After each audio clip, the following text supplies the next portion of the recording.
Jaya Radha Madhava Kunja Bihari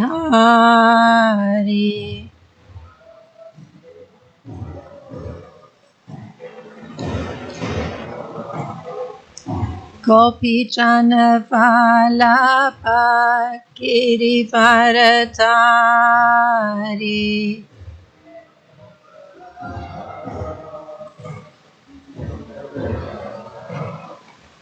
Yasodanandana Braja Janaranjana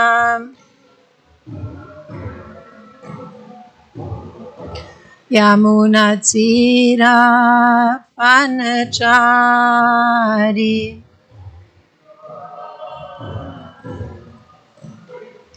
Jaya Radha Madhava Kunja Bihari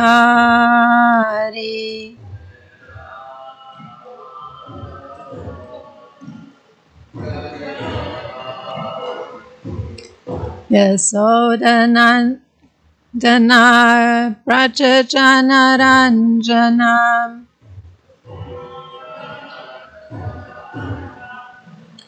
Yamunatira Vanachari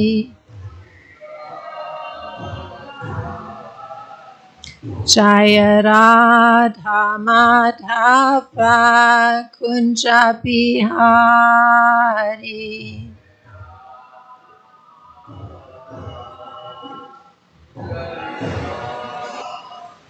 Gopi Jana Vallabha Girivaradari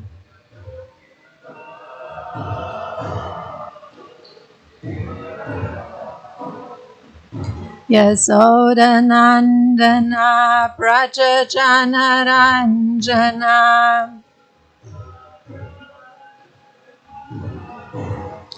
Yamunatira Vanachari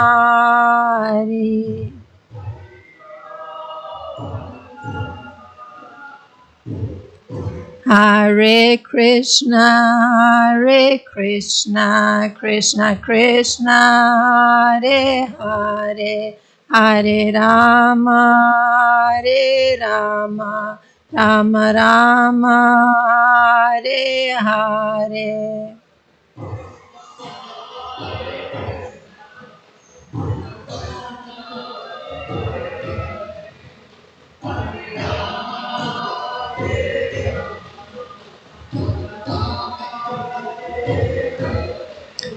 Hare Krishna, Krishna Krishna, Hare Hare, Hare Rama,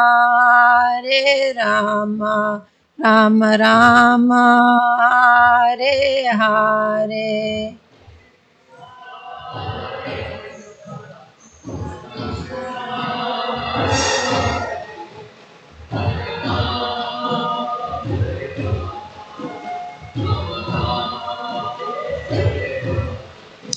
Hare Krishna, Krishna Krishna, Hare Hare, Hare Rama,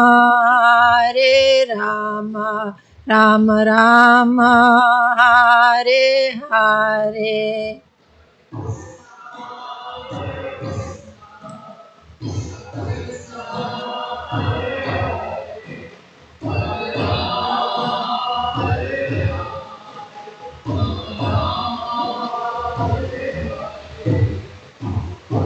Kishore Kishori ki jai, Jagannath Baladev Subhadra Marani ki jai, Gonitai ki jai, Srila Prabhupada ki jai.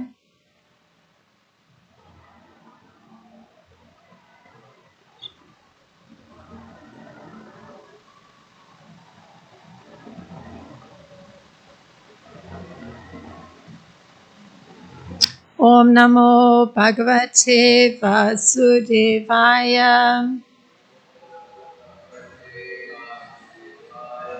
Om Namo Bhagavate Vasudevaya.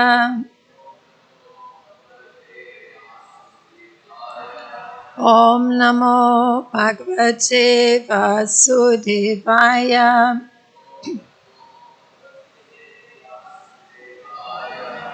Good morning. This is Canto 11, Chapter 2, Text 10 and Text 11.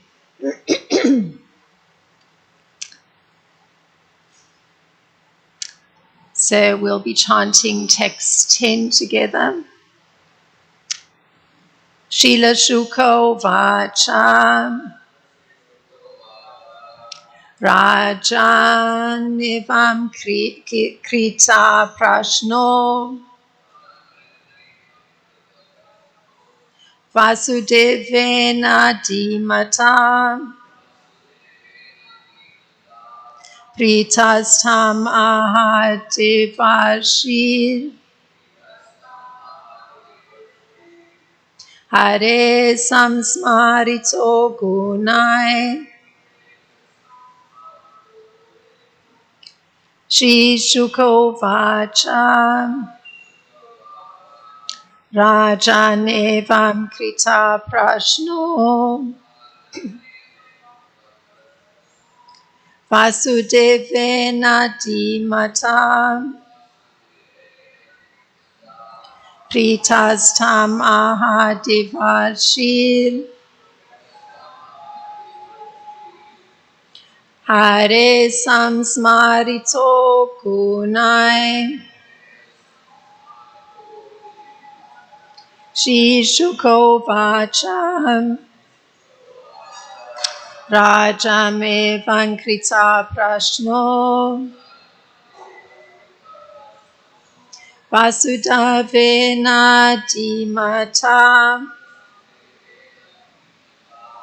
Pritastam Ahadevashir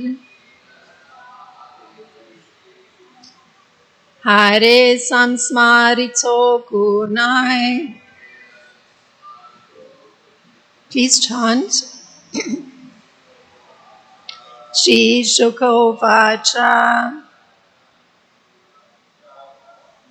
Rajanevam Krita Prashno Vasudevena Dimata Pritastam Mahadevashir Hare Samsmarito Gunai Shri Shuko Vacha Rajanevam Krita Prashno Vasudevena Dimata Pritastam Mahadevashir Hare Samsmarito Gunai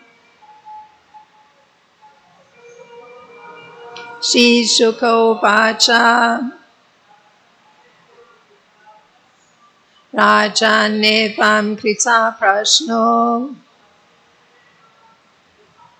Vasudevena Dimata Pritastam Mahadevashir Hare Samsmarito Gunai. Thank you very much. The word-for-word translation for text 10. Shri Shuko Vacha. Shri Shukadev Goswami said,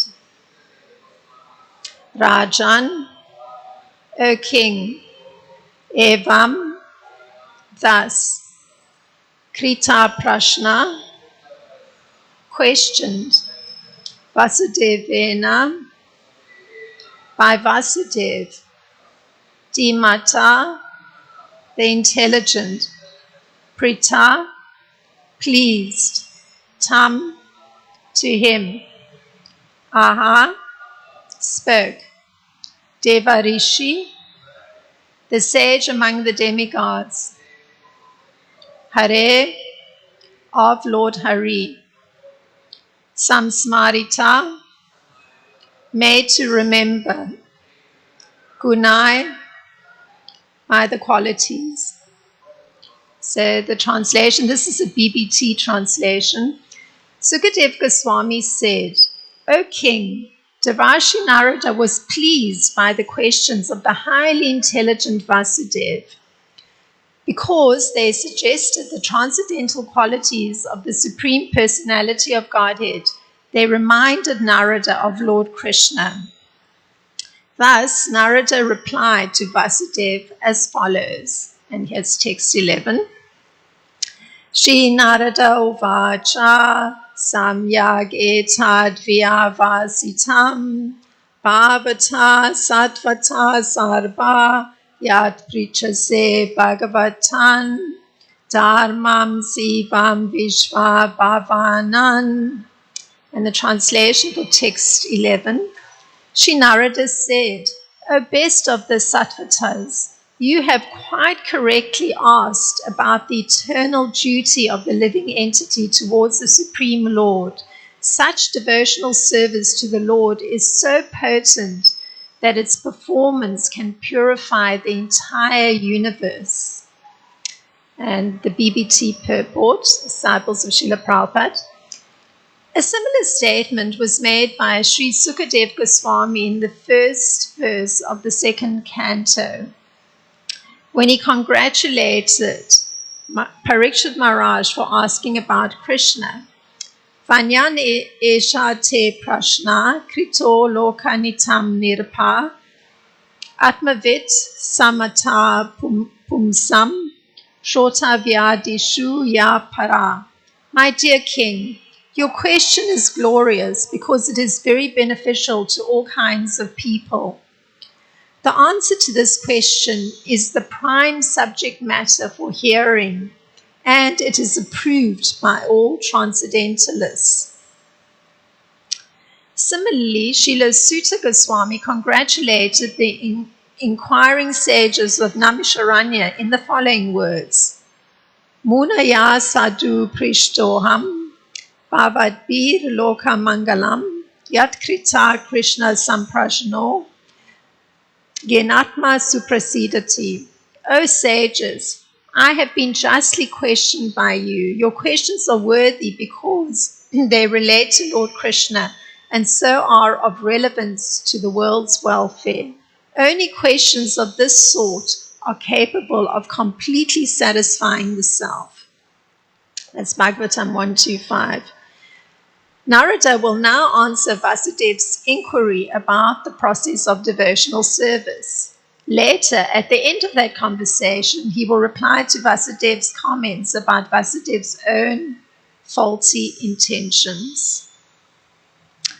Om Jnana-timirandasya Gnanjana Shlakaya Chakshurunmilitam Yena Tasmai Shri Gurave Namaha Shri Chaitanya Manopistam Stapitam Yena Bhutale Swam Rupa Kadamayam Dadati Svapadantikam Vandeham Shri Guru Yuta Padakamlam Shri Gurum Vaishnavamscha Shri Rupam Sagrajatam Sahagana Ragutam Vitam Sajivam Sadvaitam Savadutam Parijana Sahitam Krishna Chaitanya Devam Shri Radha Krishna Padan Sahagana Lalita Shri Vishaka Vitam Sha. Hey Krishna Karuna Sindhu Dina Bando Jagatpate Gopesha Gopika Kanta Radha Kanta Namosute Tata Kanchana Gorangi Radha Vrindavaneshwari Vrishabhanu Sute Devi Pranamami Hari Priye Vanchakalpa Taribhya Kripa Sindhubhya Patitanam Pavanebhyo Vaishnebhyo Namo Namaha. Namo Om Vishnu Padaya Krishna Prasaya Bhutale Srimata Romapada Swami Iti Namine. Namo Om Vishnu Padaya Krishna Prasaya Bhutale Srimata Bhaktivedanta Swami Iti Namine. Namaste Saraswati Deve Gauravani Pracharine Nirvishesha Sunyavadi Pashaja Deshatarine.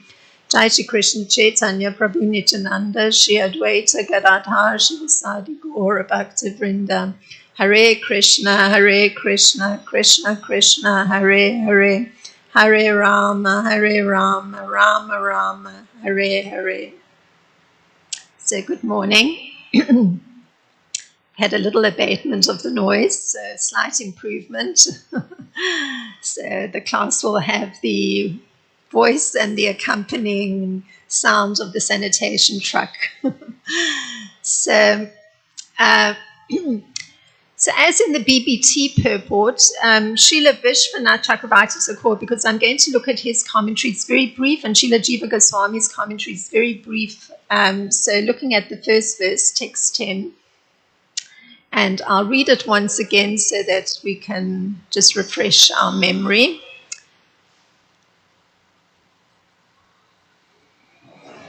Sukadev Goswami said, O King Devarshi Narada was pleased by the questions of the highly intelligent Vasudev because they suggested the transcendental qualities of the Supreme Personality of Godhead. They reminded Narada of Lord Krishna. Thus Narada replied to Vasudev as follows. So, Srila Vishwanath makes a statement, and this is his statement on this text 10. He, Narada, remembered the Lord along with his qualities. So he's hearing questions from Vasudev, and he himself, he's remembering Lord Krishna along with his qualities. And Srila Jiva Goswami, he states, he, meaning Narada, was reminded of the qualities of Krishna, which manifested when he saw Vasudev. So in the one case, it's just from seeing Vasudev, there's memory of Lord Krishna, and in the other case, there's remembering of Krishna by hearing Vasudev's questions, and remembering particularly the qualities of Lord Krishna by hearing Vasudev's question. So there's a listing of the transcendental qualities of the Lord. So, when we hear that here is Narada Muni, just by hearing Vasudev's questions, he's remembering qualities. There's 50 of these qualities. So I'm going to list them because it's fantastic. This is from Nectar of Devotion. So these are the transcendental qualities of Lord Krishna. Beautiful features of the entire body, marked with all auspicious characteristics, extremely pleasing, effulgent, strong, ever youthful, wonderful linguist, truthful, talks pleasingly, fluent, highly learned, highly intelligent, a genius, artistic, extremely clever, expert, grateful, firmly determined, an expert judge of time and circumstance, sees and speaks on the authorities of the Vedas, pure, self-controlled, steadfast, forbearing, forgiving, grave, self-satisfied, possessing equilibrium, magnanimous, religious, heroic, compassionate, respectful, gentle, liberal, shy, the protector of surrendered souls, happy, the well-wisher of devotees, controlled by love, all auspicious, most powerful, all famous, popular, partial to devotees, very attractive to all women, all worshipable, all opulent, all honorable, the supreme controller. So it's interesting to think that one can remember Krishna and his qualities because they're quite a lot as I've read them. But this was the case with Narada Muni. He was able to remember the qualities of Krishna by seeing Vasudev. So Narada was reminded of these qualities of Krishna, and they manifested when he saw Vasudev. And this is in accord with Srila Rupa Goswami stating that the transcendental qualities are also found in the devotees of Lord Krishna.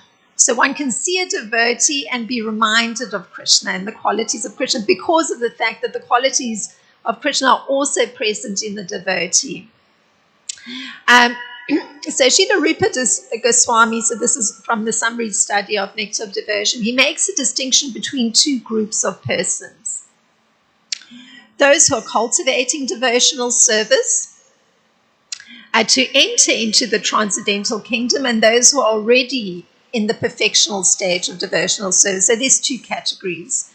And in the latter case, the persons that are actually perfected or in the perfectional stage of devotional service,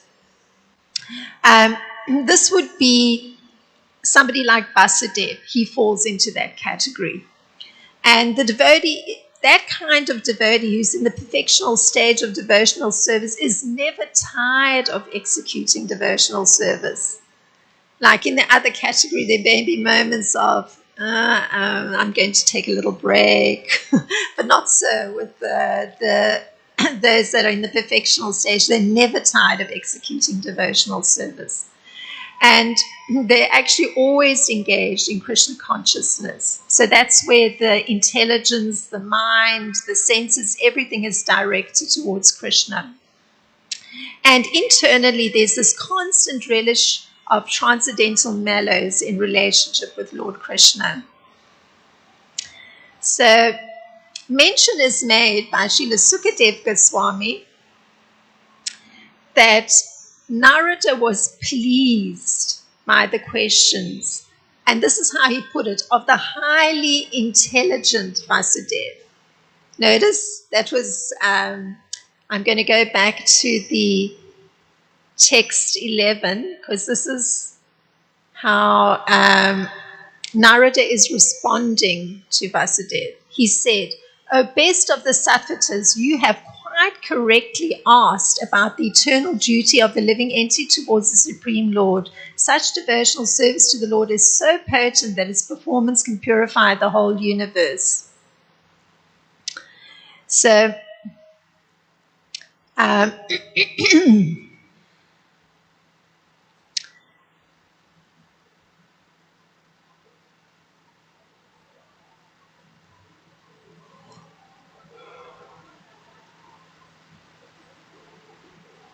So Narada was pleased by the highly intelligent questions of Vasudev.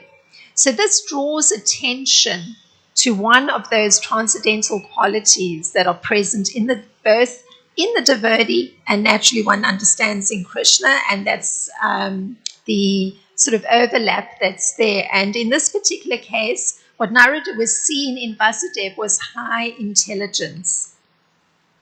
And so particularly, he was seeing the high intelligence in the way that the questions were asked, or the nature of the questions that were asked by Vasudev. So one of the questions that was asked was this one.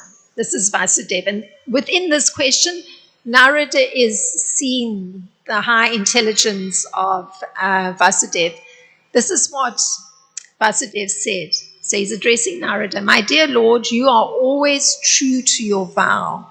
Please instruct me clearly so that by your mercy I may easily free myself from material existence, which is full of so many dangers that keeps us constantly bound in fear."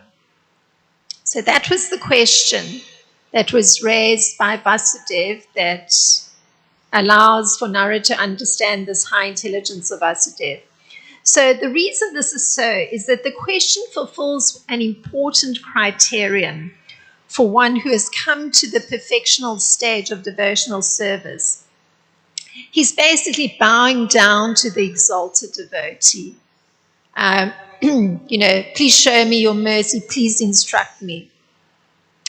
And Nectar of Devotion, in Nectar of Devotion, Srila Rupa Goswami notes that Prahlad Maharaj says that no one can come to the perfectional stage of devotional service without bowing down to exalted devotees. It's just absolutely essential because it indicates a certain mindset. It's being highly respectful to exalted devotees. So such a perfect being is Vasudev. Please instruct me. By your mercy, I may easily be freed from material existence.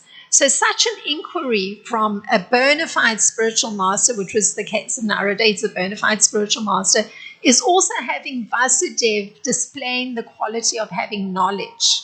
So just in the presence of Narada, he's displaying his knowledge by virtue of the fact that he's asking this important question, and he's stating that, if Narada can instruct him, then he can free himself from material existence, because material existence it's got so many dangers, it keeps one in a constant state of fear. Like, I was reflecting on this when I was reading it. Like, for the longest time, I've been very constant of I've been aware of like a kind of constant little fear that's in the background. And for myself, I analyzed it, of course, and I realized that for myself, it had a lot to do with, there was a moment in time when service was removed. And for me, it manifested as a kind of background fear that at any time, some person can descend and kind of create disarray in my world. So anyway, I've had to deal with that particular underlying fear that remained there. So when I was reading this, I thought, yes, that's the material world. There's so much danger, and the danger can be real or imagined, because a situation may be past, but still the emotion remains. So fear is certainly one of those such emotions that can remain just from one incident that was disruptive in one's life. So this displaying of the quality of knowledge that we've seen from Vasudev, it's of course also seen in the listing of those qualities of Lord Krishna, and that is of being highly knowledgeable.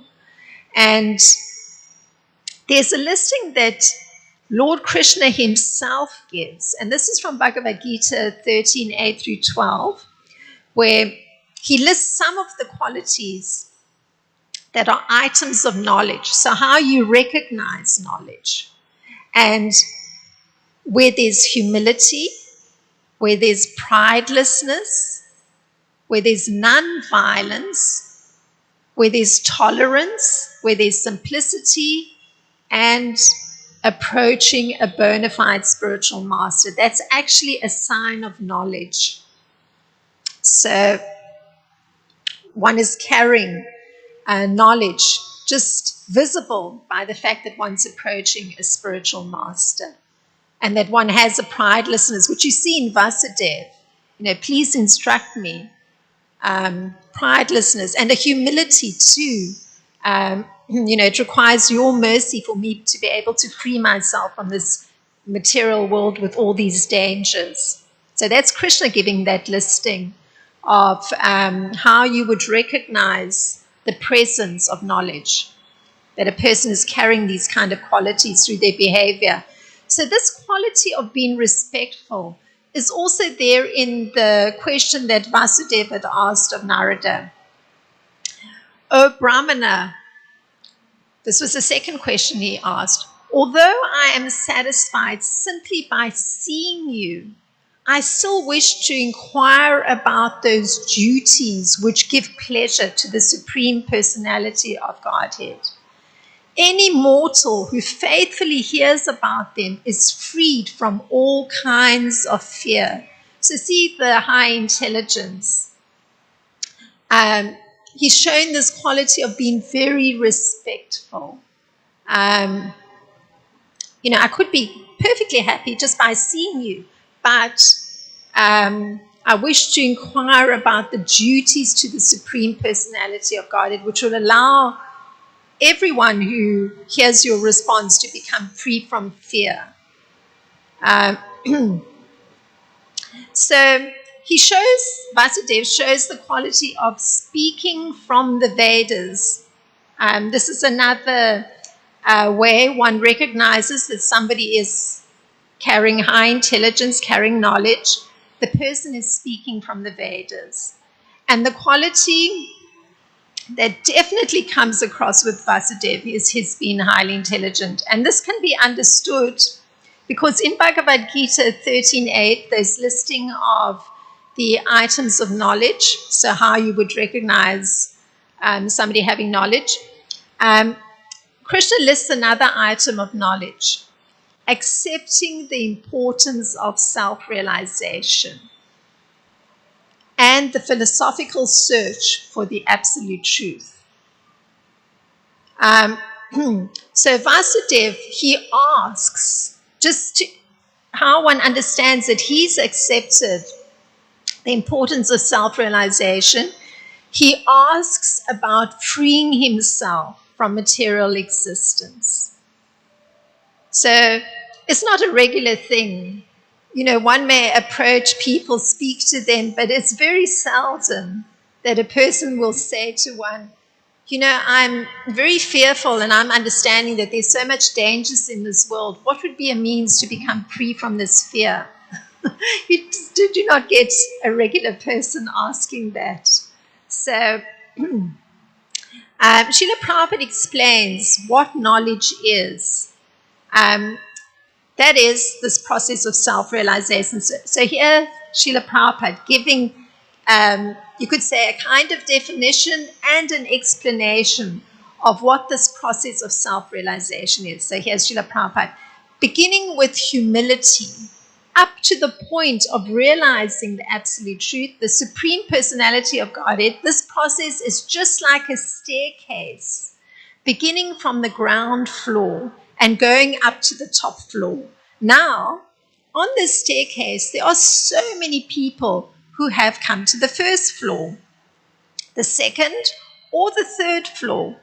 But unless one reaches the top floor, which is the understanding of Krishna, he is at a lower stage of knowledge. So it's clearly stated, without humility, understanding is not truly possible. So that's Srila Prabhupada. He pins everything on having that humility. So that actually, I drew that from the purport to the important text of Krishna listing how you would recognize that somebody's knowledgeable, 13.8 through 12 in Bhagavad Gita. So the definition of humility is that one should not be anxious to have the satisfaction of being honored by others. So that has to go. And it's a very difficult one. Yes, very difficult one. Now, this thought that's expressed by Vasudev receives the response of Narada, which is one of acknowledgement. So here's Narada, he acknowledges Vasudev's thinking. Oh, best of the Sattvatas, he says to him. So that was the second text we read today. You have correctly asked about the eternal duty of the living entity towards the Supreme Lord, which purifies the whole universe. So that's such a wonderful response, don't you think? I mean, to really show complete acceptance, acknowledgement of Vasudev's great intelligence. He says, best of the Sattvatas, you have correctly asked about the eternal duty of the living entity towards the Supreme Lord, which purifies the whole universe. I think it's just the most wonderful response to receive for Vasudev on the part of Narada. So, indeed, as Srila Prabhupada explains, there are many duties in the Vedic literature. We're aware of simple duties, even if we had not come to inquire into the absolute truth. But in the Vedic literature, those duties are purificatory processes. So they begin from the time of conception and they go up to the end of one's life. So in other temples, like in the formation of the Nepal temple, before everything was fully settled as it is now with the deities, Radha Shama Sundar on the altar. I mean, it took 15 years. The deities had remained in a box until they came to that point of being present on the altar. But there would be many people that would come to the resident Pujari in Naperville Temple, because I was there through the whole formation process. And I would observe persons would come into the temple and tell him that, they want their child to gain entrance to a particular university. Or they would come and say that they just purchased a new house and they need, some particular sacrifice to be done so that their coming to inhabit that house would be auspicious. So there's many of these kind of purificatory things or sacrifices that can be done to create auspiciousness. And they all allow for the liberation of the living entity, because one is acknowledging the role of the Supreme Lord in every aspect of one's life and one's dependence on him. So in the performance of all sacrifice, the object is the Supreme Lord.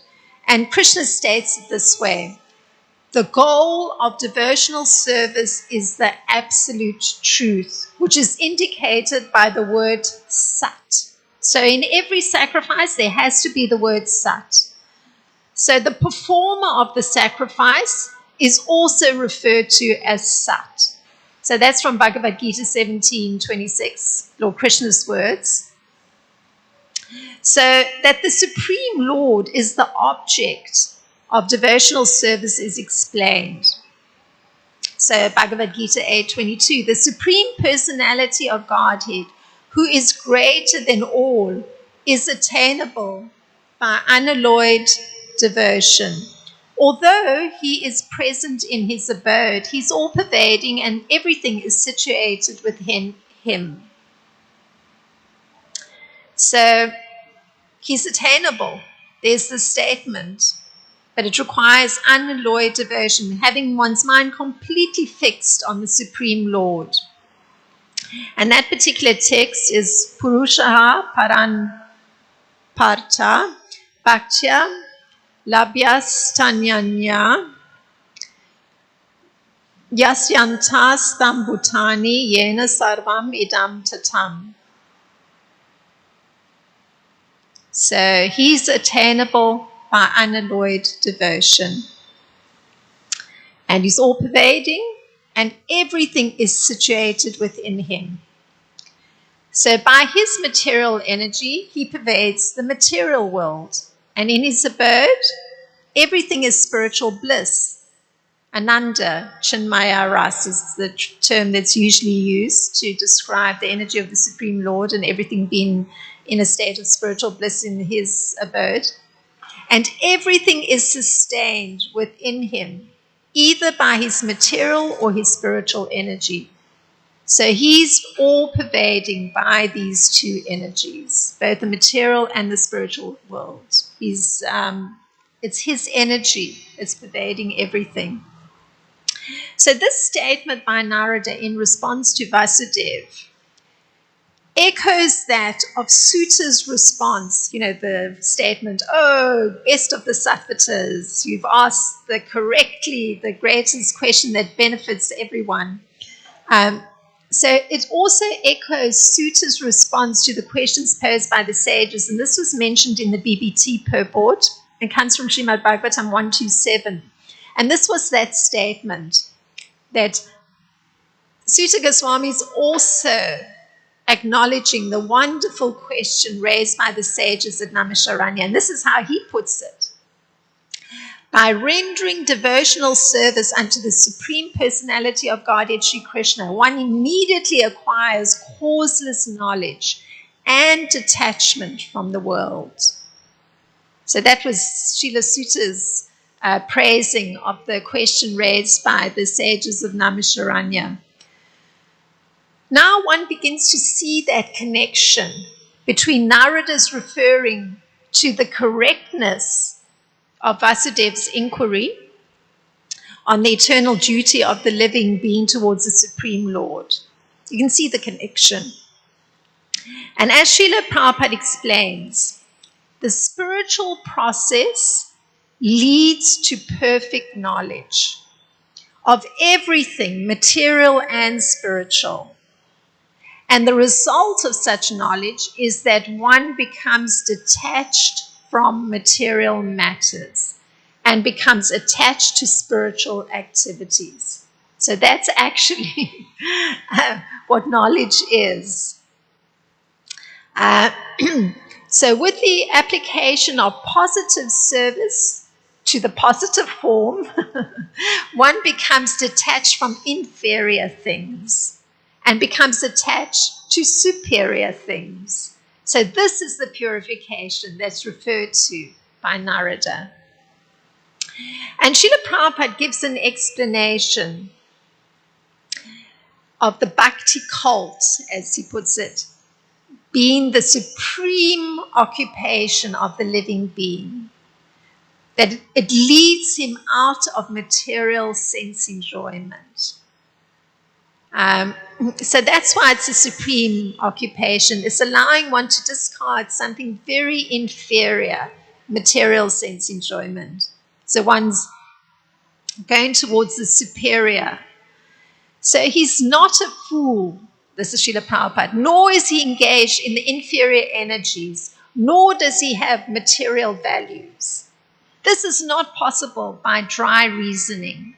It actually happens by the grace of the Almighty. These are Srila Prabhupada's words.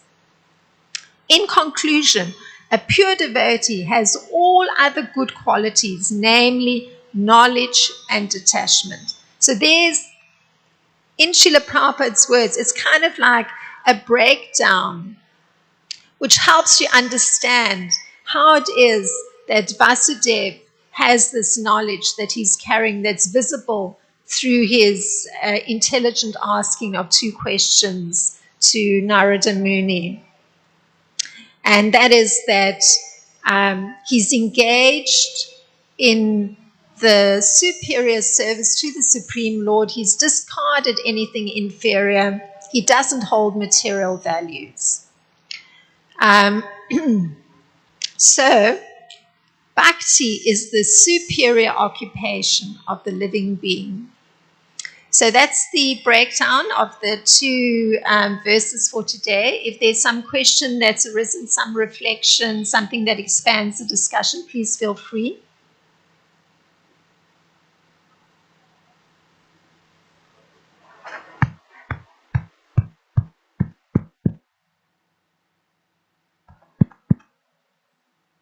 Hare Krishna. One thought that came is that,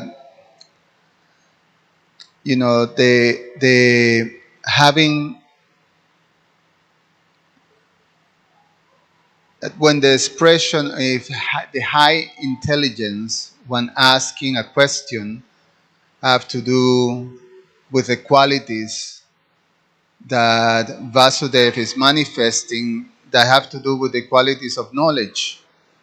And thus Narada Muni is appreciating that question as most beneficial, not just, you know, for everyone, and thus highly intelligent. And you pointed out of those qualities. Now, sometimes we can have those qualities, not necessarily a full package, but you can have someone approaching with humility, but not necessarily some of the other qualities necessarily there. Or someone approaches with respect, or someone may approach with you know, a particular knowledge of something, but not necessarily. It seems that to be in that category of high intelligence, they have to have the full package, have to be there. It's not just the individual qualities that may be displayed. I also remember in the verse, 432, Tadvidhi Pranipadena Pariprasnena Sevaya, that one have to approach a spiritual master, and these three things have to be present. If they're not present, then it's not properly approaching. So it's submission, inquiry, and service. So these three things, they have to be as a package. Otherwise, it won't manifest the acceptance of the spiritual master as something, that will please the spiritual master, and therefore you can receive that type of instruction from your inquiry. And remember, uh, classes in which it's highlighted, you may ask the question, but you don't have submission. So then it doesn't work. Or you may have the question, you have submission, but you don't have an attitude of service. It won't work. Any combinations that are missing. So, if you can comment on It's that. very nice making that connection with the text from the 4th chapter and connecting it to the one that I was quoting, where Krishna's listing how you're actually recognizing that the person is carrying knowledge and therefore is highly intelligent, and that it's true. The particular items of knowledge do involve the humility. So one actually is making that approach, as you pointed out, the submissive approach. Humility means that one is actually not anxious to receive honor from others. So if you're approaching a spiritual master, a perfected being, and your mood is one of that you need to be honored, that's a bit problematic. And the other one of being prideless, obviously that's also very important. So again, your connection with the verse in the 4th chapter, that one's inquiring submissively. So if one's approaching in a prideful mood, as you pointed out, clearly it's not going to work because that means one's not receptive to hearing. And that was one of the that list in the 13, 8 through 12 verse, that one is inquiring from the spiritual master and one is wanting to hear. So certainly the connection you've made is excellent. And it seems that the as you pointed out, the whole package goes together. It's not that one can have humility but be prideful. It's and it's just it's the nature of having a certain mindset that's focused and fixed on inquiring on spiritual subject matter. You discarding the lesser inclinations of the mind, pushing them aside completely. And if one is not pushing them aside, it means you're not cultivating the spiritual knowledge. You're holding on to material values. You have material values. What's important to you, it may not be what's important in order to please Lord Krishna and cultivate a spiritual life. Yeah, sometimes, So remember past times of Srila Prabhupada or a spiritual master just cutting through the displays or the shallow displays of these qualities. Remember this devotee, I can't remember his name, but he was famous for being, very exaggerated. And he was telling Srila Prabhupada, I am the most fallen.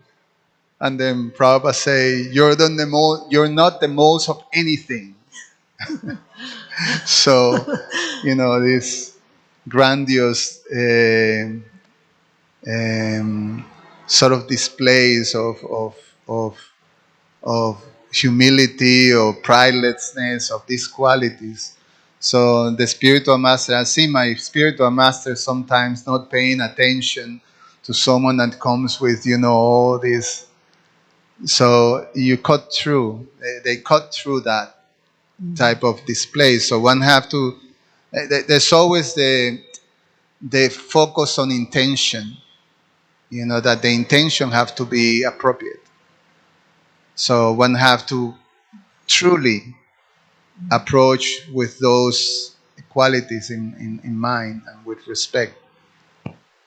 Yes, thank you very much. Vaishnav Sivananda had his hand up. Thank you for your class, Mataji. I just thought I'd share something that my Guru Maharaj would always say about humility. He says, humility is, I remember hearing this, and whenever I hear about humility, I don't think of like material humility. I think of the what was said, that humility is when one knows that he is a servant of God and he will never be God. And that's it. Yes. Yes, because it implies that you're not actually placing great importance upon yourself. And the example that Subal gave of the particular disciple of Srila Prabhupada, he was drawing all attention to himself. It's paradoxical. Yes, it's having the proper understanding of one's position.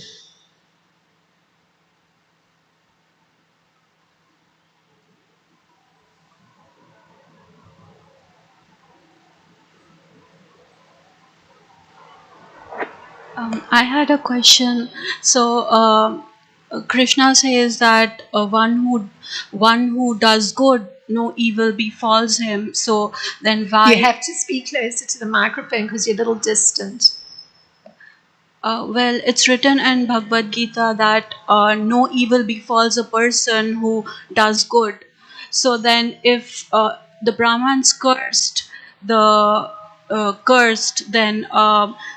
then why should Lord himself fear the curse? Because the intention, like he said, is all that matters. And if the intention was good, then one should not fear the curse, because it's written in Bhagavad Gita that whoever does good, no evil befalls him. So you were bringing up the point that if one is doing good, then if there's a curse, one need not pay attention to it, because after all, if one's doing good, one is protected, like that.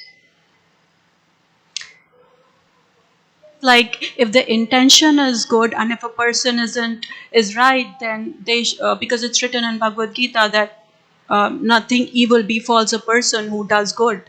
If he hasn't done anything wrong, then no evil will befall him. So then how come Krishna himself is fearing the curse of the Brahmanas? Oh, so therefore why is Krishna fearing a curse from the Brahmanas? Well, there's a distinction that needs to be made between something that is materially considered good and what is actually considered good from the spiritual point of view. So on a material level, it may be considered good.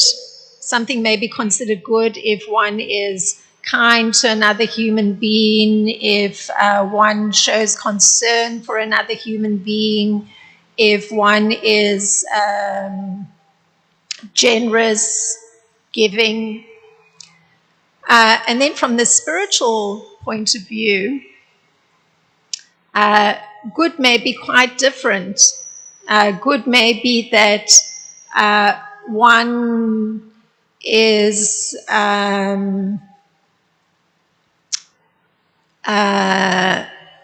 evaluating what's the proper response to somebody's actions. So, Like in this particular case where we were analyzing two questions asked by Vasudev to Narada, Narada evaluated what was behind those questions. So he was able to discern a good that has to do with having knowledge about Krishna. So that is actually, from the spiritual point of view, that's what good is, having knowledge about Krishna. And particularly being focused on understanding one's relationship with Lord Krishna. So that's what's considered good on the spiritual level. It's not merely on one level of functioning, just an external action. It goes much deeper.